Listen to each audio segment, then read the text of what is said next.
आपने जिस तरह से खड़े होकर मेरा अभिनंदन किया, बहुत ही अच्छा लगा।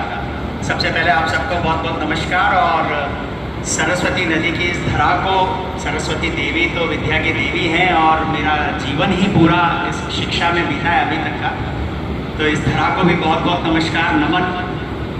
मैं माफ़ी चाहता हूँ कि थोड़ा लेट हुआ हूँ, आप लोगों को काफ़ी इंतज़ार करना पड़ा है। एक्चुअली ये जो ट्रेन जर्नी थी, मैडम ने भी कहा 12 घंटे का सफ़र, लेकिन मुझे 19 घंटे लग गए। रवाना में 5:20 पर हुआ कोटा से और यहाँ अभी 12 बजे पहुँचा हूँ। और मैंने ये निर्णय लिया सुबह बात होकर कि भाई सीधा रेलवे स्टेशन से मैं सीधा यहीं आऊँगा, क्योंकि आप सब लोग बहुत इंतज़ार कर रहे हैं। तो मुख्य पर्पज़ आप लोगों से बातचीत करने का था, इसलिए सबसे पहले यही काम करेंगे। तो चलिए, बड़ा अच्छा लग रहा है आप सब लोगों को यहाँ पर देखकर। और मौसम भी थोड़ा गर्म होने लग गया है, अब अप्रैल का महीना ख़त्म होने जा रहा है तो गर्मी भी हो गई है, लेकिन बावजूद उसके आप सब लोग यहाँ पर हैं। ये इस बात को बताता है कि हमारे जनरेशन अब बच्चों के लिए, आने वाले बच्चों के लिए कितनी ज़्यादा जागरूक है और कितना सचेत है उनके भविष्य के निर्माण के लिए, उनके आने वाले समय में जो उनके उद्देश्य हैं, जो उनका लक्ष्य है, उसके लिए कुछ न कुछ ऐसी जानकारी जुटाने के लिए, ताकि वो अपने सपनों को साकार कर सके। और इसी उद्देश्य के साथ मैं आप लोगों से बातचीत कर रहा हूँ। आप सब लोग यहाँ पर आए हैं, निश्चित रूप से दिमाग में कुछ ना कुछ ज़रूर है कि कुछ ऐसा सीखने हैं या कुछ ऐसा जानकारी लेनी है। तो पहले मैं भी एक बार थोड़ा सा आप लोगों से परिचित हो जाऊँ। मेरे बारे में तो मैडम ने अभी बता ही दिया और लड्डा साहब ने बता दिया। मैं आप लोगों से जानना चाहता हूँ, जितने भी यहाँ बच्चे हैं उनसे बात कर रहा हूँ, बाकी अभिभावक मुझे दिखाई दे रहे हैं। आप में से 12th क्लास के बच्चे कितने हैं, ताकि जो मैं बातचीत करूँ वो आप लोगों के एकदम सटीक हो तो ज़्यादा अच्छा रहेगा। अच्छा, और क्लास 11th के बच्चे कितने हैं? क्लास 10th के बच्चे कितने हैं? 9th क्लास के बच्चे कितने हैं? ओके, और इससे छोटी क्लास के 8, 7, ओके, कुछ वो भी बच्चे हैं। चलिए, बहुत अच्छी बात है। तो अधिकतर जो स्टूडेंट्स मुझे होते हैं, उन्होंने, अधिकतर बच्चों ने इस साल के कुछ ना कुछ कॉम्पिटिटिव एग्जाम प्लान भी किए होंगे, तो हो सकता है कि वो प्रेशर भी उन बच्चों पर इस वक्त हो। निश्चित रूप से 9, 10, 11, 12 ये 4 साल ऐसे हैं ज़िंदगी के जिसमें जो कुछ आप करते हैं वो आने वाले 60 साल तक आपके साथ चलता है। घर में भी परिवारजन यही बोलते हैं कि बेटा ये 11वीं 12वीं 10वीं बोर्ड का एग्ज़ाम आ गया, जम के तैयारी कर लो, जो करोगे वो पूरी ज़िंदगी काम आएगा। और ये बात बिल्कुल सच है। ये कह सकते हैं कि 4 साल की ये मेहनत आपके आने वाली 60 साल की ज़िंदगी का बीमा करा देती है। बोलो हाँ कि ना, है ना? एक्चुअली देखो, मैं आपको एक चीज़ बता दूँ, मैं टीचर हूँ और 30 साल से पढ़ा रहा हूँ, लगभग मैथ्स पढ़ाता हूँ मैं बच्चों को। तो मैं तो मतलब बच्चों से बातचीत ही करता हूँ, कोई भाषण नहीं है, नेता नहीं हूँ जो भाषण देने आया हूँ यहाँ पर, बच्चों से बातचीत करने आया हूँ। और टीचर का तो एक उसूल होता है कि जो वो समझाना चाहता है, अगर बच्चों को समझ में आ गया तो बहुत अच्छी बात है, वरना समझा कर छोड़ता है, फिर दोबारा समझाता है। तब तक समझाता है जब तक समझ में नहीं आ जाए। यहाँ स्कूल में खड़ा हुआ हूँ तो स्कूल के टीचर्स भी यहाँ पर है और वो भी इस बात को बहुत अच्छे से, इस बात को मानते हैं कि टीचर जब समझाता है तो समझा कर ही छोड़ता है। इसलिए हाँ या ना बात तब भी होती रहेगी। मतलब अपन सीखने के लिए टीचर को भी ये जानना जरूरी है कि जो वो बोल रहा है वो बच्चों को समझ में आ रहा है कि नहीं आ रहा है ना? तो बच्चों लोग तैयार होना इस बात के लिए, सीखने के लिए, बातचीत करने के लिए। हाँ, ये मत सोचना सर मैथ्स के टीचर है तो मैथ्स पढ़ाने लग जाएंगे, है ना? यहाँ अपन वो करेंगे जो आपके आने वाले इन सालों में आपकी वो नींव निर्धारित करने के लिए ज़रूरी है जो आपको आगे चाहिए अपनी लाइफ में। तो बच्चों, जब आप यहाँ आए हो तो आपने निश्चित रूप से अपने दिमाग में एक सपना ज़रूर सोचा होगा कि भाई मैं, जैसे 11th के जो बच्चे हैं उन्होंने तो ये निर्णय ले लिया होगा कि हम साइंस में जाना चाहते हैं या हम कॉमर्स में जाना चाहते हैं। कोई ना कोई उन्होंने अपनी एक भूमिका बना ली होगी दिमाग में और उसी के अनुसार उन्होंने अपना 11th 12th शुरू किया। जो 9th 10th के स्टूडेंट्स हैं उन्होंने भी कहीं ना कहीं बैक ऑफ द माइंड ये ज़रूर सोचा होगा कि भाई मुझे लाइफ में बनना क्या है ना? आज का दौर इतना ज़बरदस्त है, सोशल मीडिया का ज़माना है, हर कोई इस बारे में सचेत रहता है। तो आप में से डॉक्टर कितने बच्चे बनना चाहते हैं? एक बार हाथ खड़े करो। डॉक्टर कितने बच्चे बनना चाहते हैं? हाँ, घबराओ मत। यूँ थोड़ी है, अभी आपकी मेडिकल की मैं टेस्ट ले लूंगा कि अच्छा डॉक्टर बनना चाहते हो तो ये बताओ वो बताओ, ऐसा कुछ नहीं है। हाँ चलो ठीक है। इंजीनियर कितने बच्चे बनना चाहते हैं? IIT NIT का सपना कितने बच्चे दिख रहे हैं? ओके। CA कितने बच्चे बनना चाहते हैं? ओके। अच्छा बनना चाहते हैं IAS? हाँ बहुत सारे, चलो बहुत बढ़िया बात है। बच्चों मैं आपसे एक बात पूछना चाहता हूँ, आपने एक निर्णय तो ले लिया, बहुत सारे बच्चों ने लिया है कि मैं डॉक्टर या इंजीनियर या इस तरह का कुछ ना कुछ आपने सोचा है कि हमें ये बनना है जिंदगी में। आपको कैसे पता कि डॉक्टर बन जाएंगे तो लाइफ सेट हो जाएगी? आप तो अभी डॉक्टर नहीं हो, तो आपको कैसे पता चला कि मैं डॉक्टर बन जाने से बड़ा अच्छा रहता है, इंजीनियर बन जाएंगे तो बहुत अच्छा रहेगा, है ना? निश्चित रूप से कहीं ना कहीं समाज में जो कुछ हम देखते हैं उससे हम प्रभावित होते हैं, परिवार वाले हमारा मार्गदर्शन करते हैं और वहीं से हम निर्णय लेते हैं कि भाई मुझे डॉक्टर बनना है। हमने देखा हमारे शहर में एक डॉक्टर साहब हैं, बहुत फेमस हैं, उनको फ़ोन करो तो 4 दिन बाद का तो अपॉइंटमेंट मिलता है, भीड़ लगी रहती है। जहाँ जाते हैं ना वहाँ पर समाज में किसी भी फंक्शन में चले जाओ तो लोग बाग हाथ जोड़कर खड़े हो जाते हैं, डॉक्टर साहब डॉक्टर साहब। आपको लगता है जिंदगी हो तो ऐसी, लाइफ तो ऐसी होनी चाहिए। इंजीनियर, अरे आपने पढ़ा, न्यूज़पेपर्स में पढ़ा, आपने टीवी चैनल्स पर देखा, IIT दिल्ली से एक लड़का पास होकर निकलता है, IIM अहमदाबाद में जाता है, फिर वहाँ से जब निकलता है तो 2 करोड़ रुपए साल का पैकेज पर उसको कोई कंपनी अपने यहाँ पर बुला लेती है। आपको लगता है यार यही काम करना है मुझे तो लाइफ में। यहीं से सपने देखने की शुरुआत होती है और यहीं से हम अपने भविष्य का निर्माण शुरू करते हैं। बात सच है, लेकिन इसके पीछे डॉक्टर और इंजीनियर बनने के बजाय अगर मैं आपको एक दूसरा ऑफर दूं कि भाई चलो मुकेश अंबानी बन जाते हैं, तो आप बताओ कितने बच्चे डॉक्टर बनना चाहेंगे और इंजीनियर बनना चाहेंगे? हाँ नहीं ना। एक्चुअली आप जो रास्ता चुन रहे हैं वो रास्ता है, आपने जो निर्धारित किया है डॉक्टर या इंजीनियर बनना या कुछ और बनना, वो सिर्फ रास्ता है, वो मंजिल नहीं है। मंजिल तो कुछ और है, चाहते तो हम वास्तव में कुछ और हैं। हम कहीं ना कहीं हम ये सोचते हैं कि हमारा समाज में रुतबा होना चाहिए, बहुत सारा पैसा होना चाहिए, इज्जत होनी चाहिए, प्रभाव होना चाहिए, सेटिस्फैक्शन होना चाहिए, जो हम करें उसमें हमें आत्मसंतुष्टि मिलनी चाहिए, मतलब कुछ ना कुछ इस तरह की बात होती है और इसीलिए हम इन रास्तों को चुनते हैं। वास्तव में हम सक्सेसफुल होना चाहते हैं और सक्सेस की हम ये परिभाषा बनाते हैं कि हाँ ये सब मुझे चाहिए जिंदगी में, और उसके लिए हम अपना काम आगे बढ़ाते हैं। बोलो हाँ कि ना? हाँ कि ना? हाँ हाँ, है ना? आपकी आवाज आ जाएगी मेरे तक, घबराओ मत। आपने मेरे से ज्यादा जोश है भाई, है ना? मेरे से आधी उम्र के बच्चे हैं, तो आप में निश्चित रूप से मुझसे ज्यादा एनर्जी है, बहुत ताकत है। ये माइक की तो जरूरत अब पड़ती है, जब आपके बराबर के थे तब माइक की जरूरत नहीं पड़ती थी, है ना? तो कुल मिलाकर हम ये सब पाना चाहते हैं। लेकिन बच्चों एक बात है, आपने किसी डॉक्टर को देखकर या किसी इंजीनियर को देखकर ये निर्णय तो लिया कि भाई मुझे भी वैसा बनना है, पर कभी आपने गहराई से उनके अंदर झांकने की कोशिश की कि उन्होंने उस मंजिल तक पहुंचने के लिए कितनी मेहनत की है? कुछ बच्चे जब कामयाब होते हैं, सेलेक्ट होते हैं, उनके इंटरव्यूज़ न्यूज़पेपर में आते हैं, छपते हैं अखबारों में। आप अगर उसको पढ़ते हैं तो आपको पता चलेगा कि उन्होंने उस मंजिल तक पहुंचने के लिए जी तोड़ मेहनत की है। मैंने आपसे बोल तो दिया मुकेश अंबानी बन जाते हैं, लेकिन अगर आप मुकेश अंबानी की भी जीवनी पढ़ेंगे ना तो आपको पता चलेगा कि उसने किस लेवल की मेहनत की है। आप अपने समाज में, अपनी सोसाइटी में ऐसे प्रभावशाली लोग जिनको देखकर अपना निर्णय बनाते हैं, उनके बारे में आप विचार करें। वो डॉक्टर साहब आपके शहर के जिनके बारे में आप सोचते हो कि हाँ इनके जैसा बनना है, अगर आप उनकी गहराई तक जाएं तो उन्होंने अपनी ज़िंदगी के सालों बिता दिए मेडिकल कॉलेज में। पहले मेडिकल कॉलेज में जाने के लिए तैयारी, फिर मेडिकल कॉलेज में तैयारी, फिर वहाँ यहाँ, आज भी रात रात भर, और इमरजेंसी के केस आ जाते हैं तो रात को भी उठकर जाते हैं। यानी उन्होंने उस मंजिल को इतनी आसानी से हासिल नहीं किया।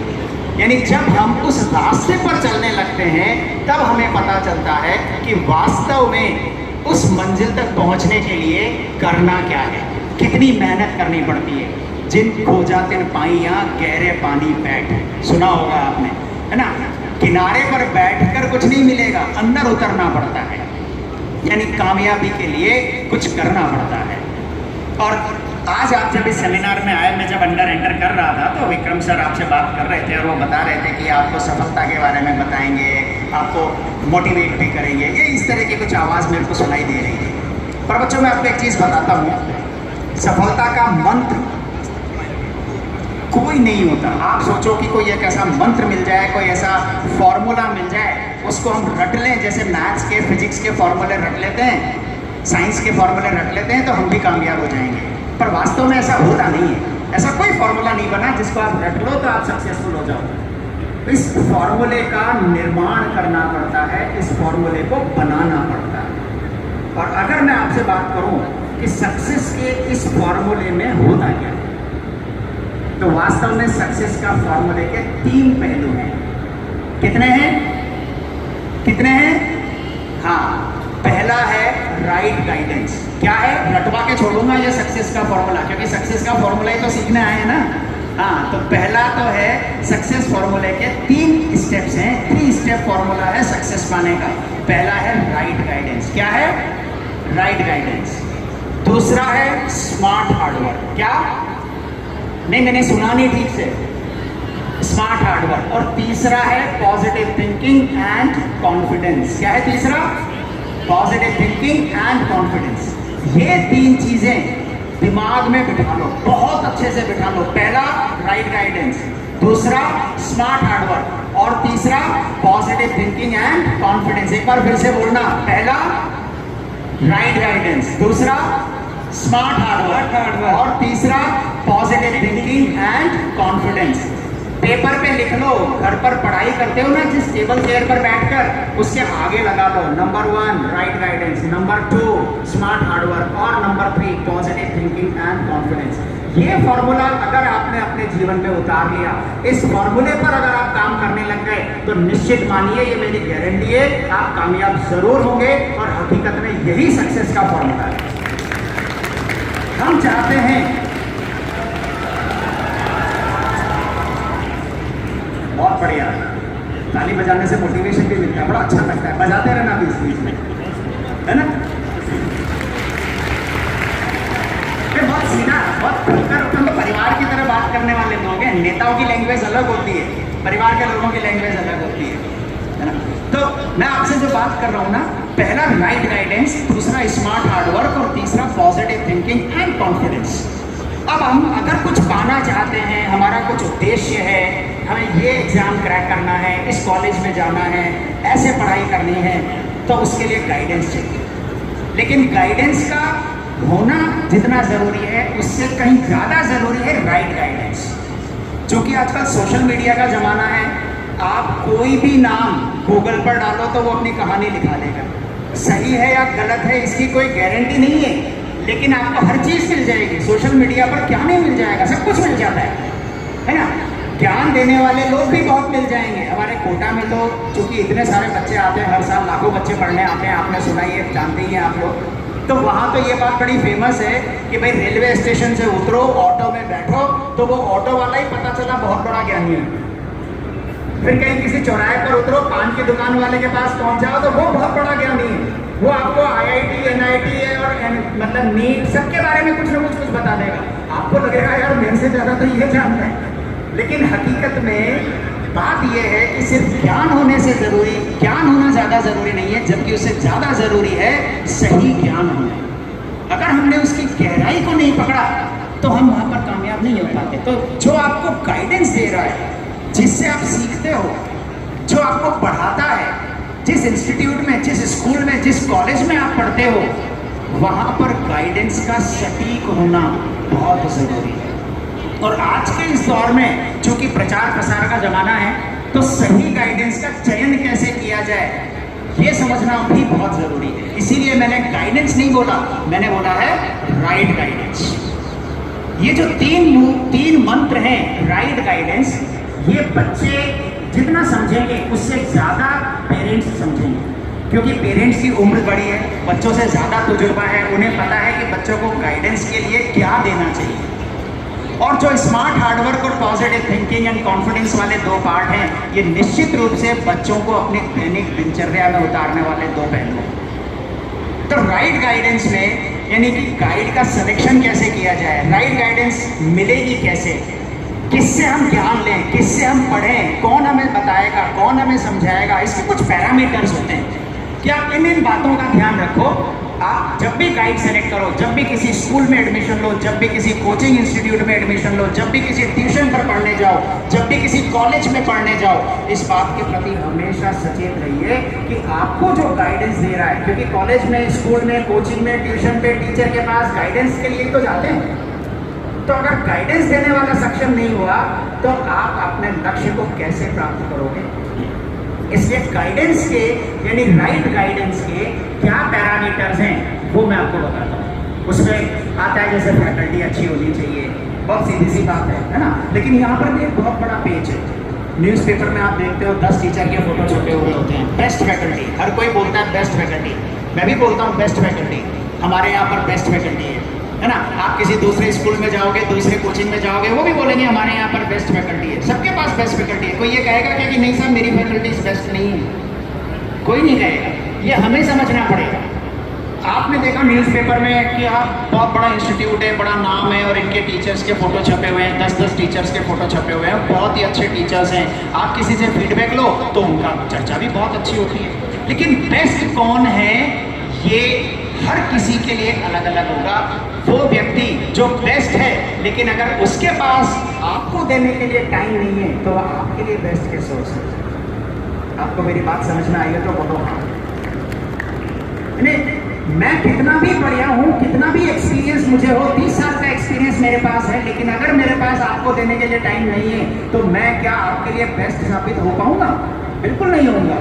आज वो कोचिंग इंस्टीट्यूट जो बेस्ट फैकल्टी बोलते हैं, उन बेस्ट फैकल्टी से ज़्यादा बच्चों को पढ़वाना चाहते हैं कि भाई ये भी तुम्हें पढ़ाएंगे, तुम्हें भी यही पढ़ाएंगे, तुम्हें भी यही पढ़ाएंगे, सुबह से शाम तक वही पढ़ा रहे हैं। अब उनके पास टाइम ही नहीं है कि वो आपके डाउट्स को हेल्प सॉल्व कर सकें, तो वो आपके लिए बेस्ट कैसे हो? किसी का बोला हुआ एक बार में समझ में आ जाए ऐसा तो हो ही नहीं सकता। जब आप क्वेश्चन सॉल्व करते हो, मैंने भी आगे का जो दूसरा पॉइंट है ना, स्मार्ट हार्डवर्क, मेहनत करना, प्रैक्टिस करना, तो वहाँ काम करना पड़ेगा। जब आप क्वेश्चन सॉल्व करोगे, प्रैक्टिस करोगे तो डाउट्स आएंगे तो जो टीचर्स आपके पास है अगर वो अवेलेबल ही नहीं हो पा रहे हैं तो फिर आपके लिए वो बेस्ट कैसे हो? ऐसा होता है कि पढ़ा कोई और रहा है, डाउट बताने के लिए ट्रेनी फैकल्टीज रखे हुए हैं। हमारे यहाँ हमने तो सिस्टम बना रखा है कि भले teacher 4 class, 3 class, 2 class, 1 class कम दे दी जाएगी टीचर को, 2 क्लास कम दे दी जाएगी, लेकिन वो जिन टीचर्स को पढ़ा रहे हैं वो टीचर्स उन बच्चों को वो टीचर ही डाउट्स बताएंगे। क्योंकि कोई भी अगर आपको पढ़ाता है तो उससे आपकी जान पहचान होती है, बातचीत होती है, एक रेपुटेशन बनती है। और ये जो हमारा सिस्टम है, ये आज यहाँ अपना हनुमानगढ़ में भी शुभारंभ हो रहा है करियर पॉइंट का। इस बात के लिए एक बार जोरदार तालियां बजाएं।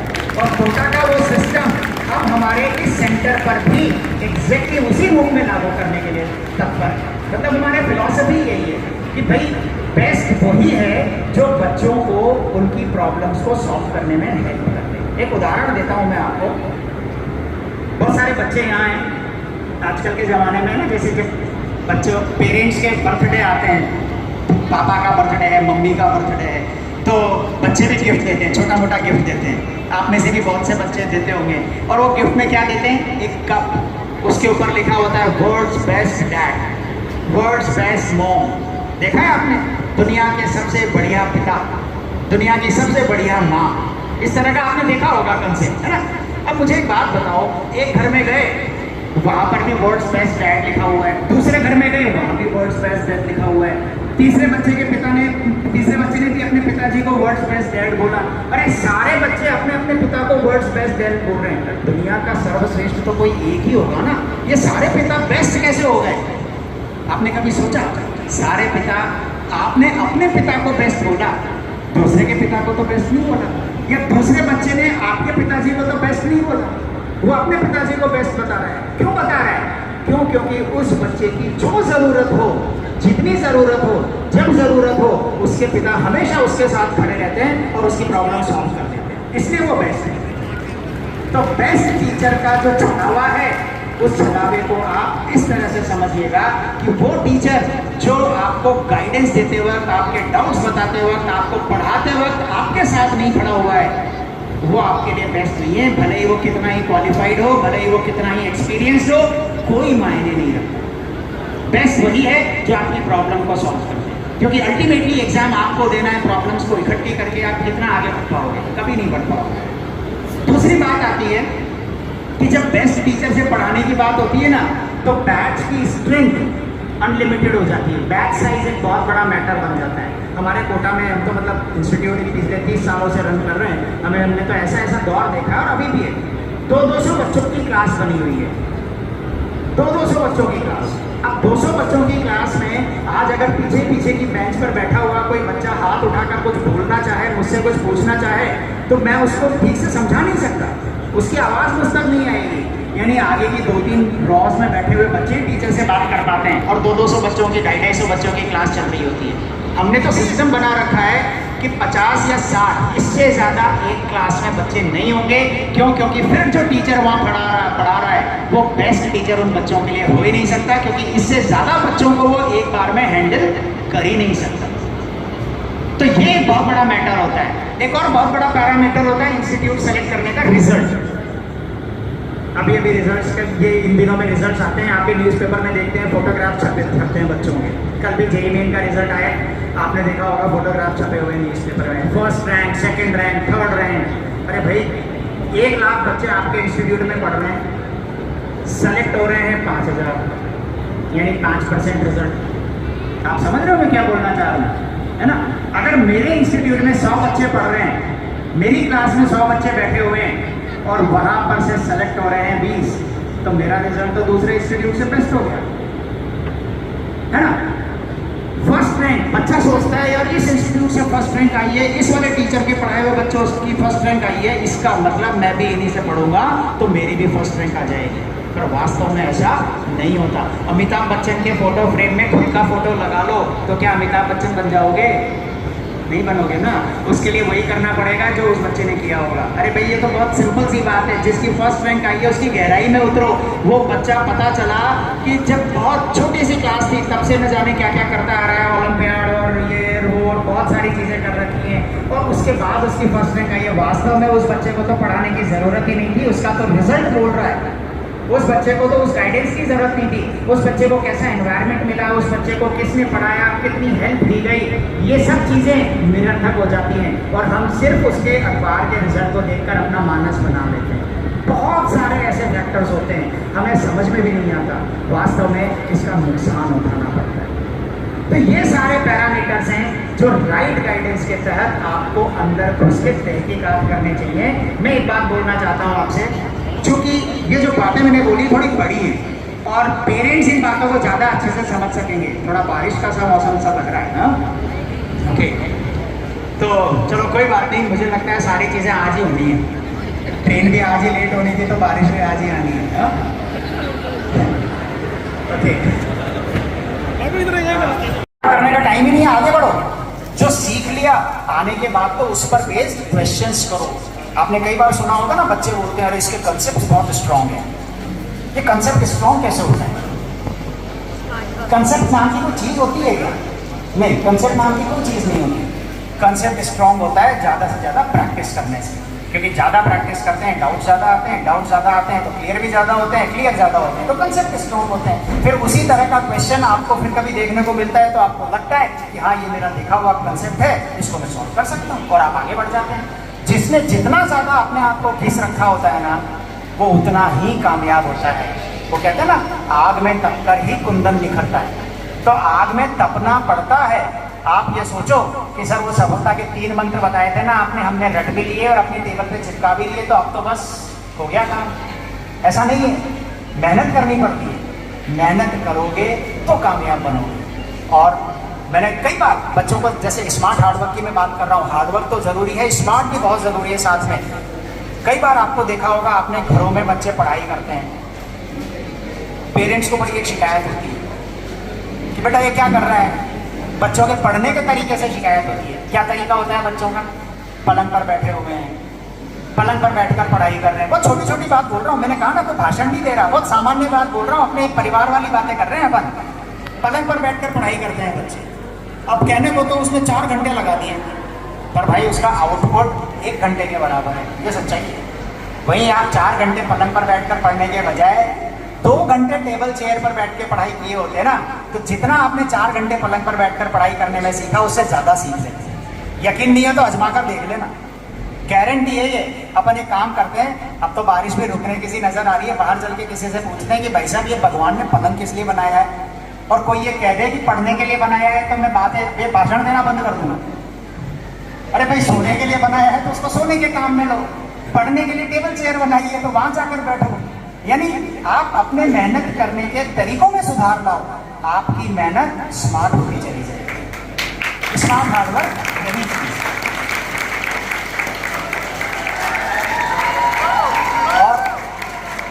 और जो तीसरा मंत्र है सफलता का, तीसरा स्टेप है जो, वो है, मेरी आवाज इसका मतलब उधर तक भी जा रही है जहां से हुटिंग की आवाज आ रही है। मजा आ गया, एक बार वापस।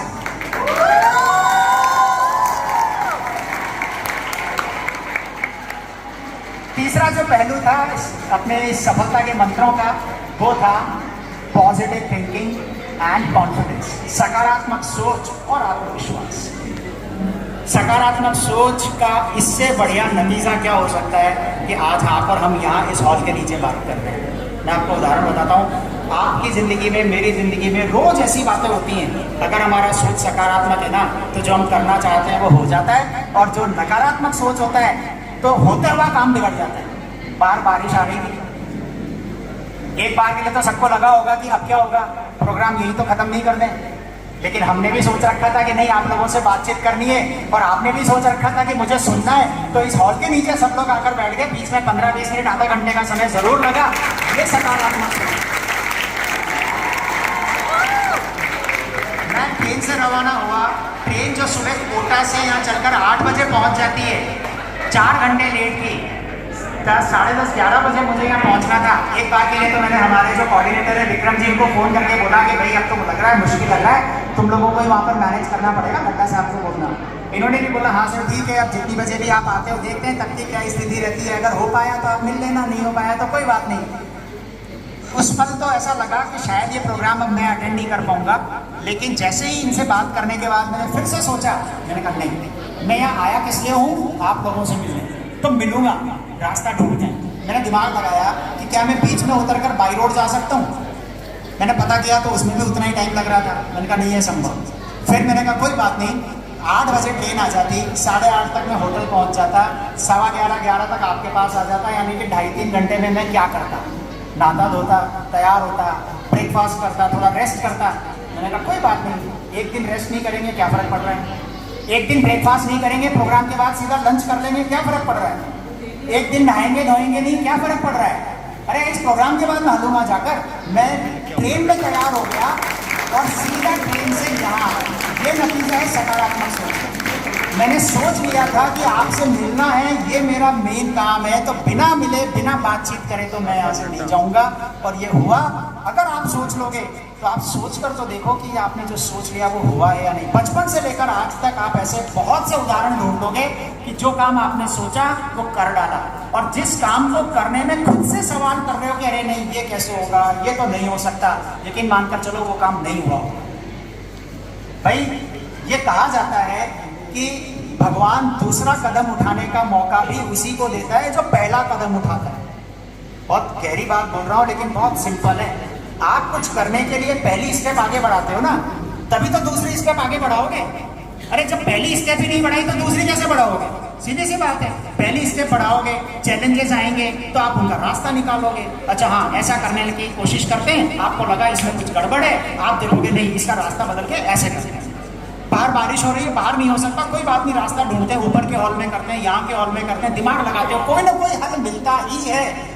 सोच हमेशा सकारात्मक होनी चाहिए। आज मैं देखता हूँ छोटे छोटे बच्चे हैं, इतने तनाव में रहते हैं, और तनाव के नाम पर पता नहीं क्या क्या हो जाता है। मुझे तो बहुत दिल दुखता है, आप भी देखते होंगे, न्यूज़पेपर्स में पढ़ते होंगे।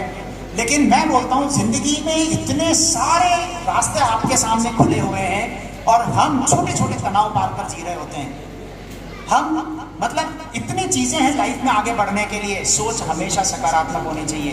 रात को जब आप क्वेश्चन सॉल्व करते हो, हमेशा मैं एक बात बोलता हूँ बच्चों को कि क्वेश्चन सॉल्व करते करते अगर डाउट्स आ रहे हैं, क्वेश्चन नहीं हो रहे, 10-10 सवाल करें, एक भी नहीं हो रहा, तो अब आपके सामने 2 रास्ते हैं। एक तो ये कि अरे नहीं यार, कहाँ फंस गया मैं, ये IIT की कोचिंग, IIT की तैयारी मेरे से नहीं होगी, 10-10 क्वेश्चन सॉल्व कर रहा हूँ, एक भी नहीं हो रहा, खाना पीना भी मेस का खाना पड़ता है, कुछ अच्छे से ठीक से बन नहीं रहा, परिवार वालों से दूर अलग रह रहा हूँ, छोड़ो कहाँ फंस गया, चलो वापस चलते हैं, लाइट बंद करो, चादर ओढ़ो, सो जाओ। और दूसरा रास्ता ये है कि यार 10 क्वेश्चन दिए हो रहे, कोई बात नहीं, बहुत अच्छी बात है, अभी कल एग्जाम थोड़ी है, अभी तो एग्जाम में बहुत टाइम है, ये तो आज ही पता चल गया कि ये 10 क्वेश्चन मेरे को नहीं आते, कल मैं सर से मिलूंगा, उनसे पूछूंगा, उनसे फिर दोबारा सीखूंगा। ये सकारात्मक सोच है, तो आप आगे बढ़ोगे, आप रास्ता ढूंढोगे।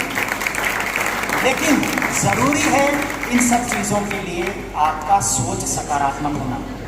बच्चे आजकल छोटी छोटी चीजों पर अपना मन परेशान कर लेते हैं कि अरे बहुत मेहनत करके नंबर लाने की कोशिश करी, नंबर कम आए, कोई बात नहीं। आपको मैं उदाहरण देता हूँ, मैंने लाइफ में ऐसे ऐसे उदाहरण देखे हैं। आईआईटी दुनिया का सबसे टफ एग्जाम माना जाता है, जेईई एडवांस। जो मैथ्स के बच्चे हैं उन्होंने सुना होगा, या जो मैथ्स लेना चाहते हैं वो जानते होंगे।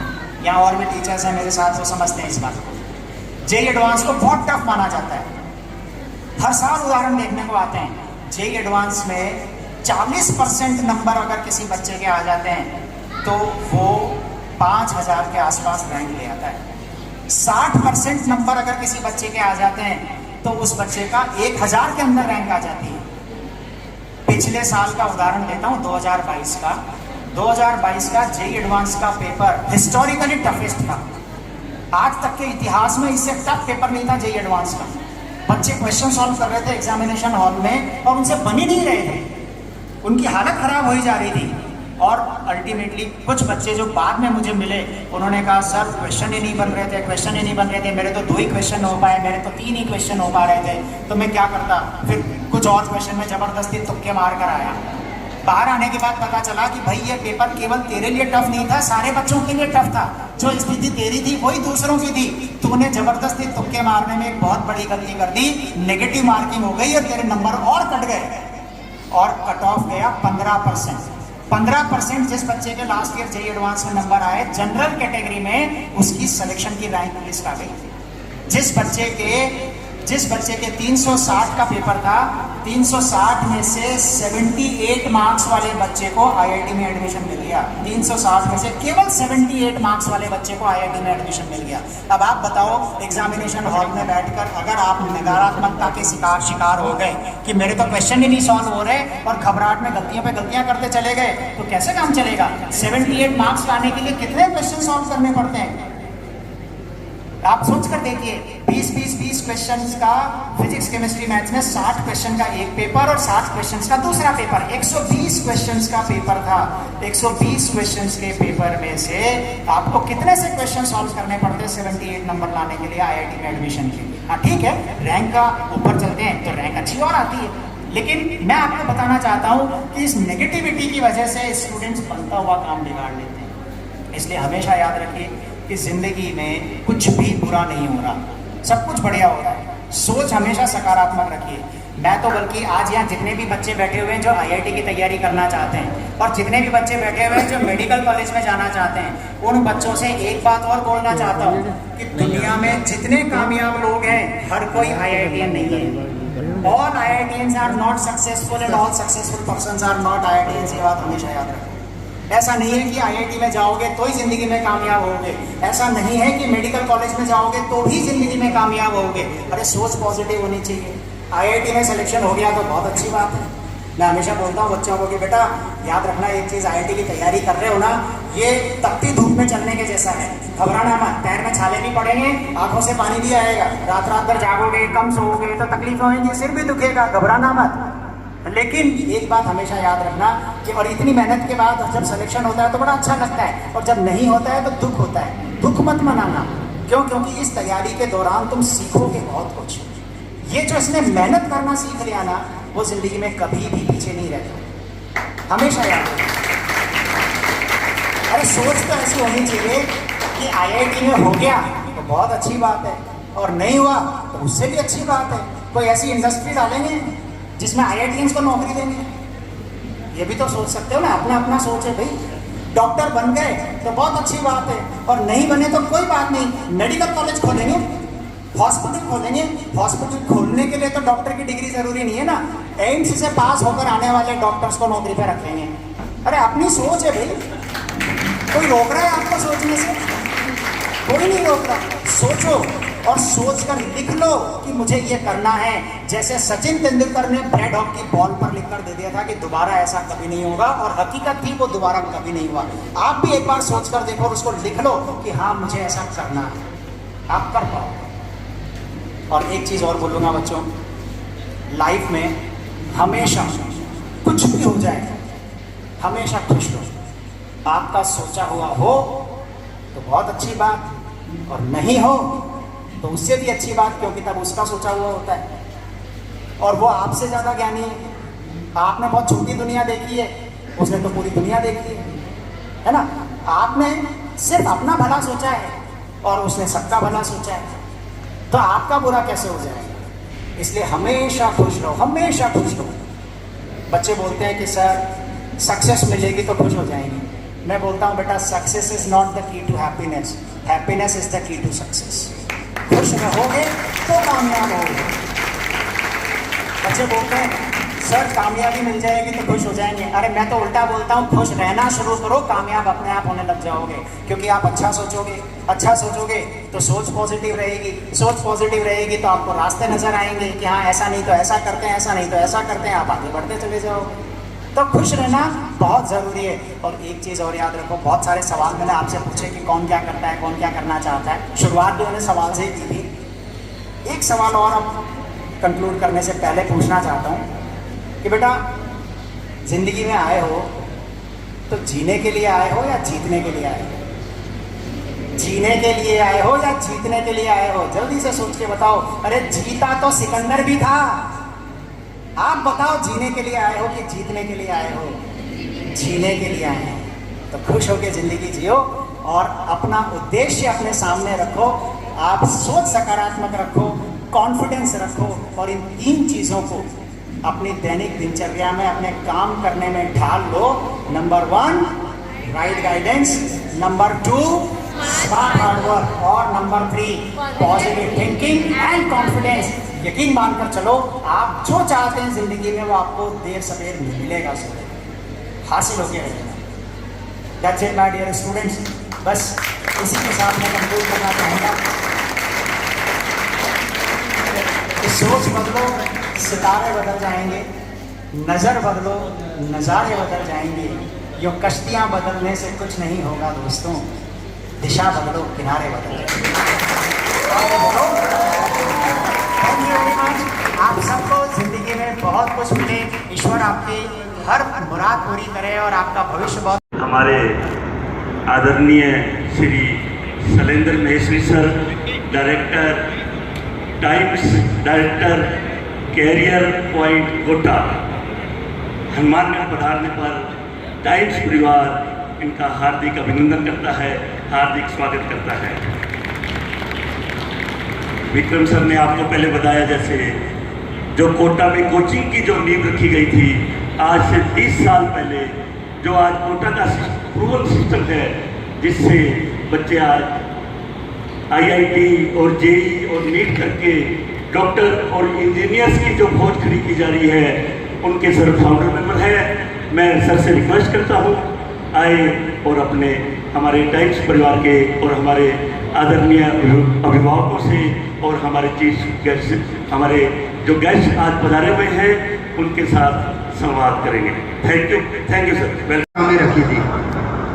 प्रमोद महेश्वरी सर के बारे में अगर मैं बताऊं तो वो खुद आईआईटी दिल्ली से बीटेक है, आईआईटी दिल्ली से बीटेक है सर खुद। सर के पास काफ़ी ऑफर्स थे कि वो बाहर भी जाके अपने जॉब्स के ऑफर्स थे उस टाइम पे, क्योंकि सर ने जब आईआईटी किया था उस टाइम पे आईआईटी में मात्र 800 सीट्स होती थी, मात्र 800 सीट। आज के टाइम पे आईआईटी में लगभग 16,500 प्लस सीट्स हैं।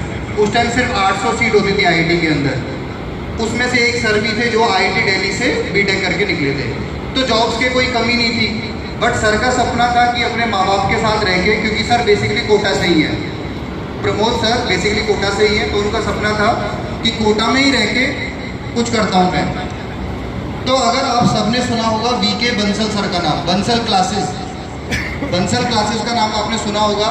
कोटा के अंदर बंसल क्लासेस बहुत मशहूर था पहले, वो मशहूर था वीके बंसल सर की वजह से। वीके बंसल सर उस टाइम मैथ्स पढ़ाते थे बच्चों को, मैथमेटिक्स, और हमारे कोटा में मैथ्स पढ़ाते थे। और प्रमोद महेश्वरी सर ने फिजिक्स पढ़ाना स्टार्ट किया वहाँ पे, फिजिक्स पढ़ाना।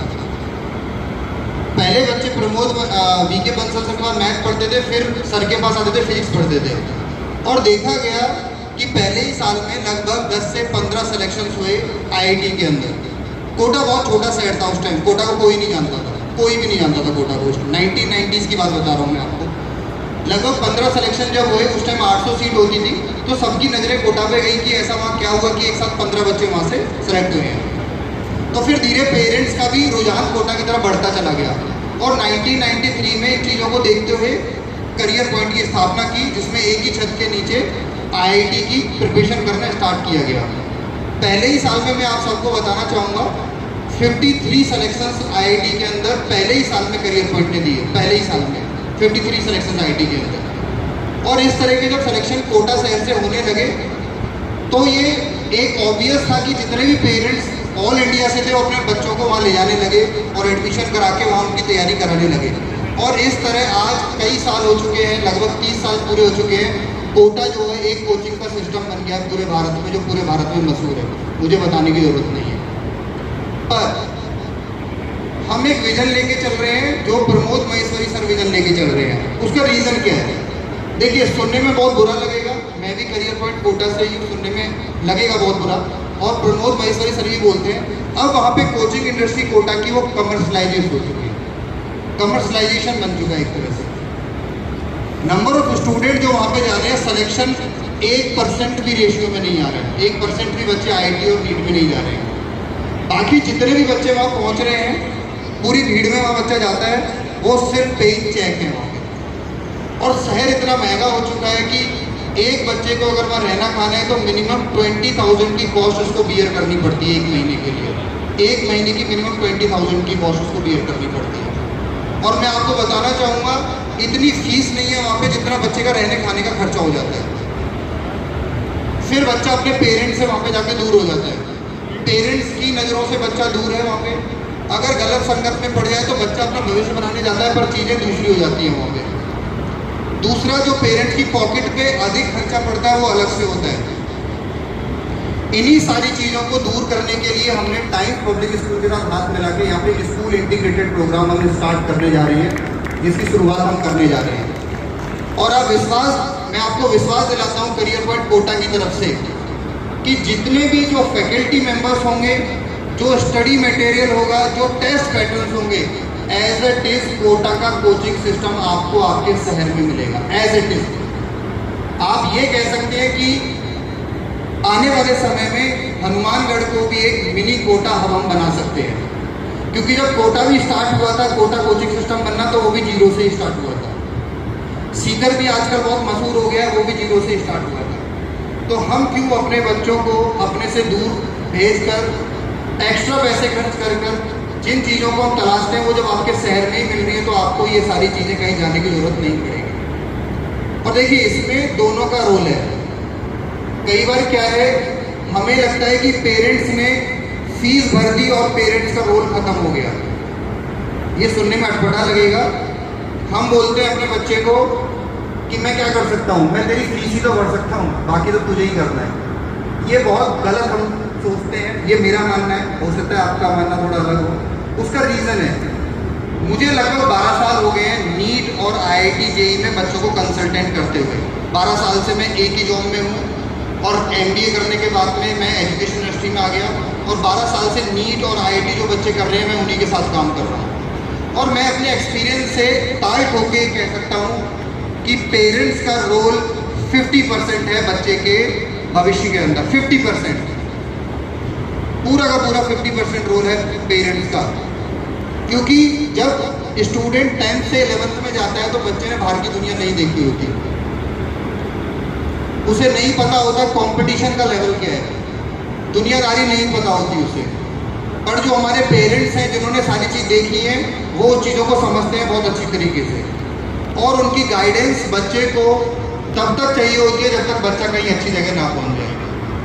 ये मैंने अपने एक्सपीरियंस में देखा। जिन बच्चों का नीट में सिलेक्शन हो रहा है, जिन बच्चों को आईआईटी में सिलेक्शन हो रहा है, बच्चे तो मेहनत कर ही रहे हैं, फैकल्टी भी मेहनत कर रही है, उनके पेरेंट्स भी उतना ही मेहनत कर रहे हैं उनके साथ। वो सिर्फ ये नहीं कह रहे हैं कि भैया हमने फीस दे दी और हमारी जिम्मेदारी खत्म हो गई। ये एक छोटे से एग्जाम्पल से मैं आपको समझाऊंगा। लगभग 7 ईयर्स बैक, 7 साल पहले मैं फरीदाबाद में था। फरीदाबाद के एक सेंटर पे काम कर रहा था। फरीदाबाद दिल्ली से लगभग 40 किलोमीटर दूर पड़ता है फरीदाबाद। वहाँ पे एक बच्चा था अजय शर्मा। बच्चा एवरेज था, मीडियोकर बच्चा था। बच्चे का कॉन्फिडेंस ऐसा था कि अगर आप उससे सामने संवाद करेंगे तो वो आँख में आँख मिला के बात नहीं कर सकता था। इतना एवरेज बच्चा था। उसने 2 ईयर 11th और 12th 2 ईयर प्रोग्राम में एडमिशन लिया जेई की तैयारी करने के लिए उस सेंटर पे, जिस सेंटर पे मैं काम कर रहा था। और हम देखते थे उसकी मदर डेली क्लास बच्चे की शाम को 4 बजे स्टार्ट होती थी और 7:30 बजे तक चलती थी डेली क्लास। उसकी मदर बच्चे के साथ आती थी और बाहर काउ जो सोफ़ा होता था हमारा ऑफिस का, वहाँ जाके बैठ जाती थी। बच्चा क्लास में चले जाता था और जब उसकी क्लास खत्म होती थी उसको लेके साथ में जाती थी। 2-4 बार हमने देखा, फिर हमने बोला मैम आपको परेशान होने की जरूरत नहीं है, बच्चा यहाँ सेफ है, जब छुट्टी हो तो आप लेके चले जाइएगा उसको। तो उनका जो कहना था, उन्होंने सिंपल बोला कि सर मैं इस वजह से नहीं जा रही यहाँ पे कि बच्चा यहाँ मेरा सेफ नहीं है, मुझे पता है बच्चा सेफ है। मैं सिर्फ यहाँ इस वजह से बैठी हूँ कि उसको ये लगना चाहिए कि मेरी मम्मी बराबर मेहनत कर रही है मेरे साथ। ये रियल एग्जाम्पल मैं आपको दे रहा हूँ जो मैंने अपनी लाइफ में खुद देखा। ऐसे बहुत ढेरों सारे एग्जाम्पल मैं दे सकता हूँ आपको। तो माँ बाप का सिर्फ ये कह देना कि मैं सिर्फ फीस में सपोर्ट कर सकता हूँ, पैसा दे सकता हूँ, मेरी जिम्मेदारी खत्म नहीं होती है। मेरी जिम्मेदारी फीस देने की तो है, फीस नहीं दूंगा, बच्चा थोड़ी 10वीं 11वीं का भी फीस लेके दे देगा, वो तो मेरी जिम्मेदारी है। हमारे माँ बाप ने भी हमारे लिए किया था। बट आपको उसको इमोशनली, ये चीज़ें हमारी दूर होती जा रही हैं जब हम बहुत दूर शहरों में अपने बच्चों को भेज देते हैं। आप खुद ही सोचिए एक बार बैठ के कि आप, अगर मेरी उम्र लगभग 35 साल हो गई है या कोई 40 साल उम्र का है, मैं आज आपको बोलूँ कि आप जाइए और यहाँ से मैं आपको मुंबई भेज रहा हूँ, आप कभी मुंबई नहीं गए हो, सर आपको शुरू के 6 महीने में मुंबई को समझने में लग जाएगा। बीइंग अ एक्सपीरियंस कि आपको 35-40 साल का एक्सपीरियंस है, तब भी आपको टाइम लग जाएगा। सर भी आ गए हैं, पहुंच गए हैं, सलिंदर महेश्वरी सर भी 2 मिनट में आ जाएंगे। तो मेरा समझाने का मतलब ये है कि छोटे बच्चे को जब हम दूर भेज देते हैं, शाम को जब आपके घर में रह के बच्चा पढ़ता है, आपके शाम को घर पे आएगा, आप उसकी फेस रीड करके उससे पूछ सकते हो कि आज तुम थोड़े डल लग रहे हो। अपने बच्चे की फेस देख के आप समझ जाओगे कि आज थोड़ा डाउन लग रहा है मुझे। आप उससे पूछ लोगे कि बेटा आज क्या बात हो कि डाउन लग रहे हो तुम मुझे, तो अपनी बात आपसे शेयर कर लेगा। बट यहाँ से 400, 500, 800 किलोमीटर दूर आप उसको कैसे समझ पाओगे? वही शुरुआत होती है डिप्रेशन की। बच्चों को हम भेज देते हैं दूर ये सोच के कि करियर बन जाएगा, पर कई बार करियर बनने की जगह खराब भी हो जाता है। तो बहुत संक्षिप्त वर्णों में सागरमल लड्डा जी का मैं बहुत धन्यवाद करना चाहूँगा कि हमारे साथ वो जुड़े। हनुमानगढ़ के जो हमारे अभिभावक हैं उनको ये सुविधा हम दे पाएँ कि आपके हनुमानगढ़ में रह के हमें आपके ट्रस्ट की ज़रूरत है। आप भरोसा करिए, करियर पॉइंट कोटा और टाइम्स पब्लिक स्कूल के साथ में जुड़ के आपके बच्चे घर घर से डॉक्टर, इंजीनियर अपने शहर में रह के पढ़ाई करके बन सकते हैं। इस मिथ को दिमाग से निकाल दीजिए बिल्कुल कि बच्चे बाहर ही जाके सेलेक्ट होंगे, ऐसा नहीं है। क्योंकि अब समय बदल गया है। अब वही सारी सुविधाएं, वो एक एक सुविधा आपको आपके शहर में मिल रही है। वही कोटा की फैकल्टी, वही कोटा का स्टडी मटेरियल, वही कोटा के सारे टेस्ट, वो सब आपके शहर में आपको हम करियर पॉइंट की तरफ से टाइम्स पब्लिक स्कूल के साथ मिलके यहाँ पे देने वाले हैं। तो पेरेंट्स अपना रोल समझे, स्टूडेंट अपना रोल जो पढ़ने का है उसको समझे, और जो फैकल्टी है ये एक ट्राइंगल काम करता है। इस ट्राइंगल में एक फैकल्टी, एक बच्चा और एक उसके पेरेंट, तीनों मिलके काम करते हैं। और तीनों मिलके जब काम करेंगे तभी बच्चे का सिलेक्शन आगे जाके होगा। पेरेंट्स को अपने शहर में रह के आप हर हफ्ते अपने सेंटर पे आके अपने बच्चे की प्रोग्रेस पता कर सकते हैं। आप हर हफ्ते आ सकते हैं यहाँ पे। आपके शहर में ही ये जब सेंटर खुल गया है, आप हर हफ्ते आके यहाँ पे टीचर से उसकी प्रोग्रेस पता कर सकते हैं कि बच्चा कैसा चल रहा है, कैसा नहीं चल रहा। जो चीज़ें हम वहाँ से दूर जब होते हैं तो वहाँ से हमारी चीज़ें बच जाती हैं, नहीं हम कर पाते हैं। तो ये सारी सुविधाएँ हैं जिसको आप ले सकते हो। और देखिए एक बहुत इंपॉर्टेंट चीज़ है, वाई कोचिंग। कोचिंग की नीड क्यों है, वो भी बहुत इंपॉर्टेंट है।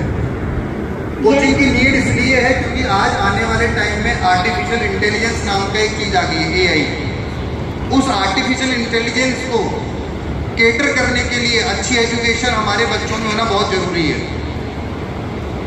आप देखते हो आजकल चैट जीपीटी एक चल रहा है, वो पीएचडी की थीसिस भी बना के दे देता है। आजकल बच्चे को पीएचडी का कुछ करने की जरूरत नहीं है, चैट जीपीटी में जाए वो थीसिस बना के दे देता है। तो इसलिए हमें अपने बच्चों को तैयार करना है ताकि कल को मशीन हमारे बच्चे को रिप्लेस ना कर दे।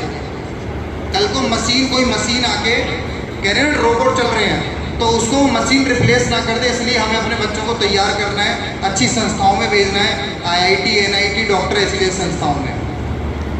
तो इसी के साथ मैं अपनी बात को समाप्त करना चाहूँगा। करियर पॉइंट के जो डायरेक्टर सर हैं शैलेंद्र माहेश्वरी सर, आप पीछे फोटो देख पा रहे हैं, SM सर के नाम से। सर ये मनोरंजन नहीं है, ये घटना है जीवन बदल देने वाली।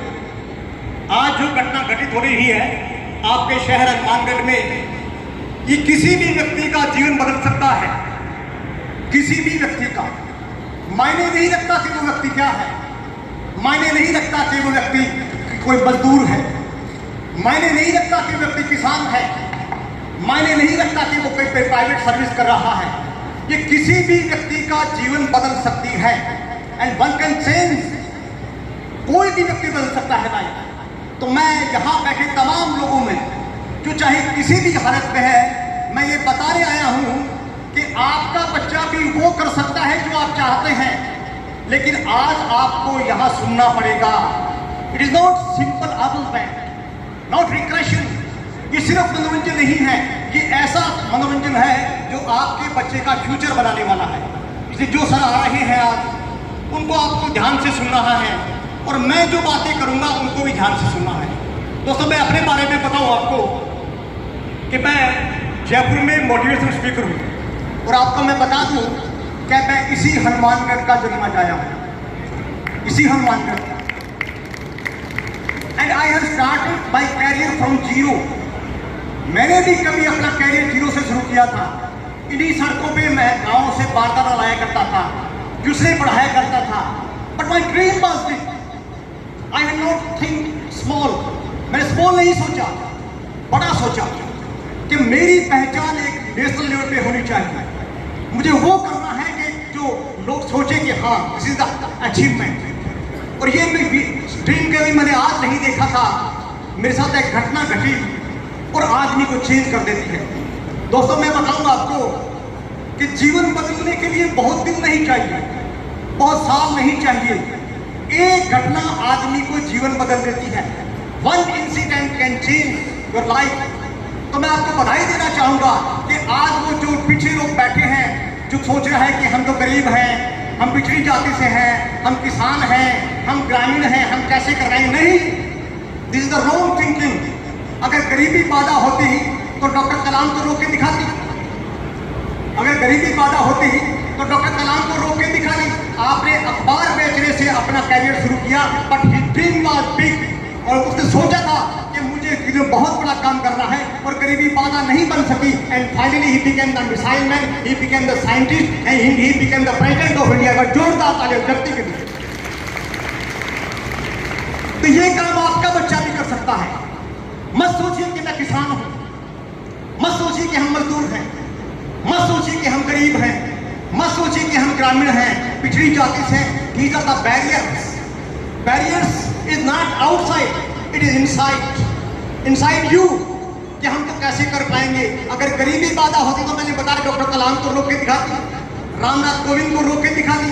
कभी आप एक कमरे के मकान में रहते थे, छत टपकती थी, मकान नहीं था आपके पास में, but he dream was big and finally he become the president of India. नहीं रोक सकी गरीबी। अगर जोरदार तालियां व्यक्ति के लिए जो प्रेसिडेंट बने हमारे कंट्री के।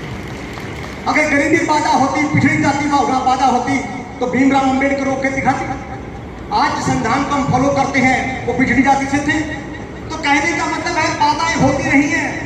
Barriers is not outside, it is in outside.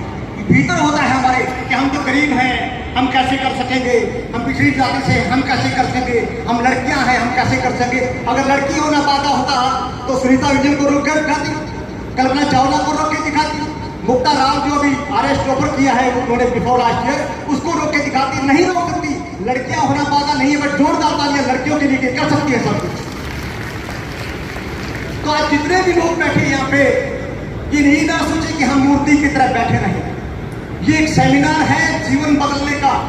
इसलिए मेरे साथ जहां भी आपको अच्छे लगे अपने बच्चों के लिए तालियां बनाएं और कहें कि मैं मेरे बच्चे को बना के छोड़ूंगी, चाहे जोरदार कुछ भी तालियां मेरे बच्चों को।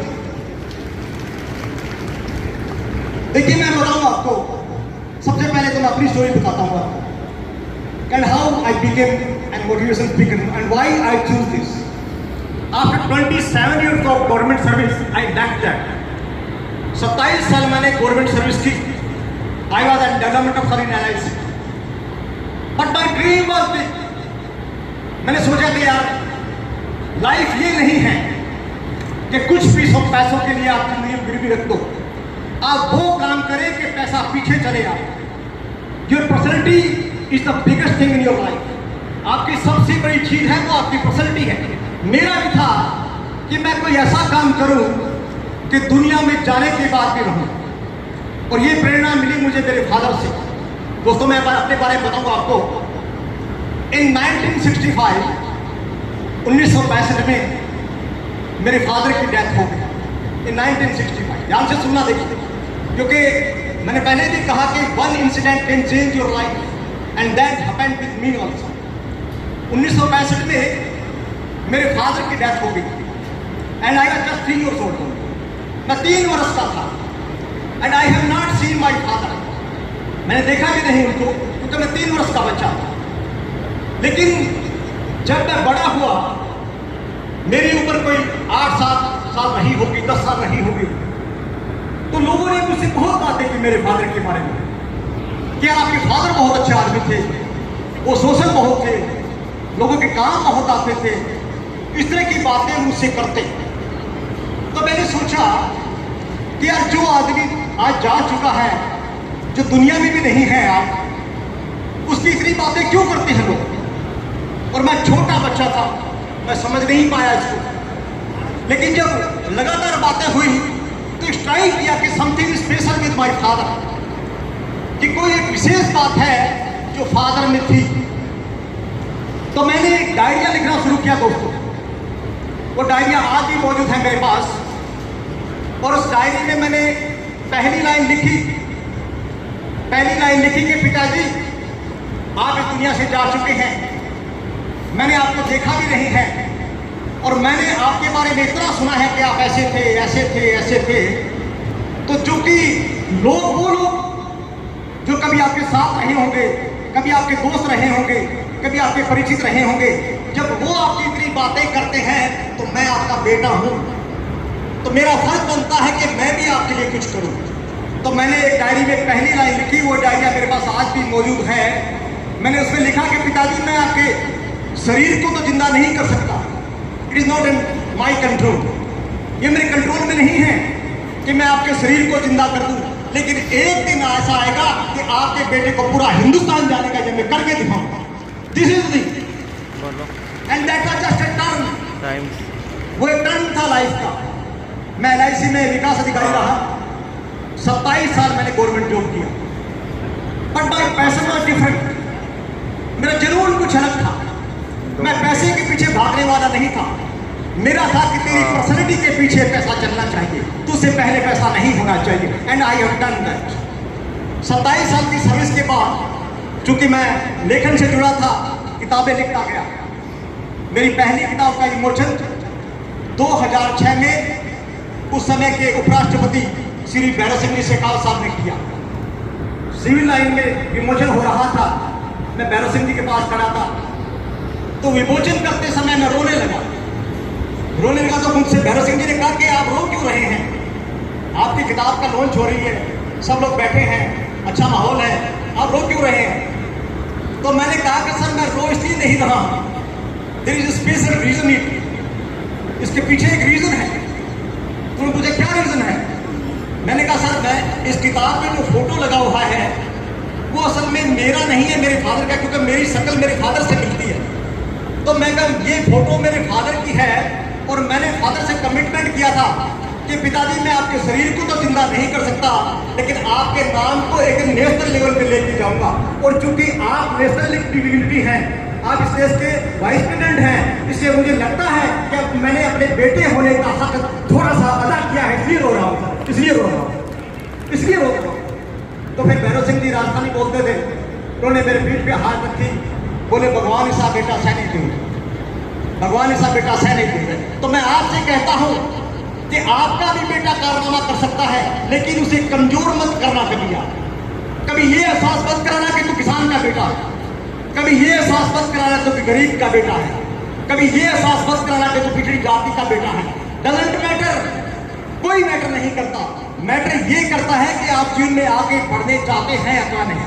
जब मेरे जैसा व्यक्ति जो मजदूरी करके विकास अधिकारी रह सकता है, मोटिवेशन स्पीकर बन सकता है, तो आपका भी बच्चा कर सकता है। जोरदार ताली अपने बच्चों को। Ravinder sir please come on. है लाइफ में, ये बताता हूँ मैं क्या है। देखिए फ्रेंड्स, जिंदगी में दो ही बातें हैं कि या तो आप कामयाब होते हैं और या fail. Either you become success और यू बिकम फेल। दो ही बातें हैं। सक्सेस के लिए एफर्ट करने पड़ते हैं, फेलियर के लिए कुछ नहीं करना पड़ता। और अगर आप सफल होते हैं, if you become success, people works for you. अगर आप कामयाब होते हैं तो सारी जिंदगी लोग आपके लिए काम करते हैं। If you don't become success, you become fail, तो आपको सारी जिंदगी लोगों के लिए काम करना पड़ता है। और लोगों के लिए काम करना कितना पेनफुल है, आज ही पूछ लेना जो कर रहे हैं। बच्चा बीमार है, घर पे रह नहीं सकते, माँ बीमार है, घर पे रह नहीं सकते, बाप बीमार है, घर पे रह नहीं सकते, और थोड़े से पैसे के लिए लोगों के सामने हाथ फैलाना पड़ता है सारी जिंदगी। क्योंकि आप सब कुछ रोक सकते हो, लेकिन अपनी उम्र को नहीं रोक सकोगे। आज आप बच्चे हैं, कल आप भी बड़े होंगे।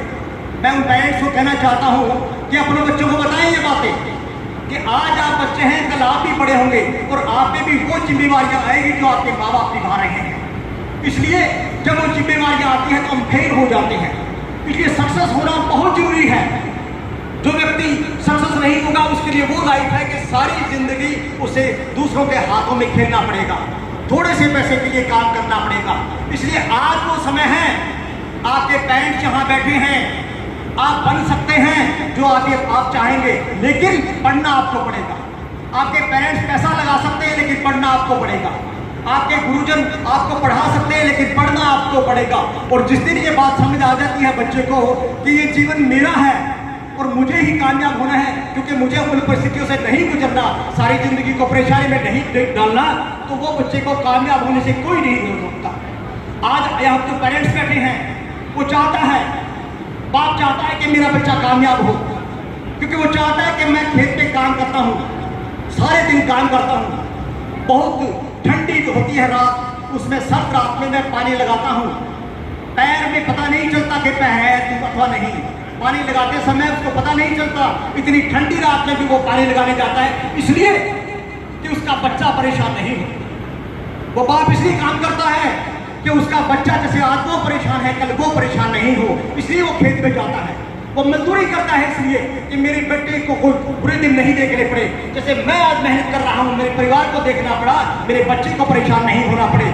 जो आज बच्चे के लिए उसके माँ बाप कर सकते हैं, वो दुनिया में कोई नहीं कर सकता, क्योंकि दुनिया में सबसे बड़ा सेठ आपके फादर है, आपके बाप, आपके फादर है। और जो काम आपके फादर कर सकते हैं, आपके लिए दुनिया में कोई भी नहीं कर सकता, कोई भी नहीं कर सकता। मैं विश्वास के साथ कह सकता हूँ कि जिस दिन ये बच्चे को ये बात समझ आ गई, करीब मेरा बाप रात को 11 बज रही है, कड़ाके की ठंड पड़ रही है, बिजलियां चमक रही है, और फिर भी कस्सी उठा के खेत में जाता है। इसलिए जाता है कि मैं जिंदगी चाहे कैसे भी गुजरी, लेकिन मेरा बेटा बनना चाहिए। मेरी माँ सुबह जल्दी उठती है, 4 बजे उठती है, परेशान है वो, कई बार बुखार होती है, तबीयत खराब है, बुखार हो रही है, उसके बाद ही बच्चों को ये नहीं कहती कि मुझे बुखार है, मेरी तबीयत खराब है। वो अपने बच्चों को तैयार करती है, टिफिन देती है, उसका सारा सामान तैयार करती है, स्कूल भेजती है। इसलिए भेजती है कि मेरी बच्चे परेशान नहीं हो, मेरी बच्ची कल ससुराल में जाएगी, इसे कोई परेशानी नहीं आनी चाहिए। मेरी बच्ची को अच्छी से अच्छी जिंदगी मिलनी चाहिए। इसलिए आपको सुखी बनाने के लिए आपके माँ बाप कर सकते हैं, और जो काम आपके माँ बाप आपके लिए भी कर सकते हैं, दुनिया में कोई आपके लिए नहीं कर सकता, कोई आपके लिए नहीं कर सकता। Thank you sir. इसलिए उनको गोपाल जी लड्डा, मिस्टर गोपाल जी लड्डा माला पहनाएंगे। श्रुति, क्या होता है कि जो इंडियन परंपरा है हमारी, तो बिग क्लैपिंग, आपकी क्लैपिंग की आवाज़ कम निवार है।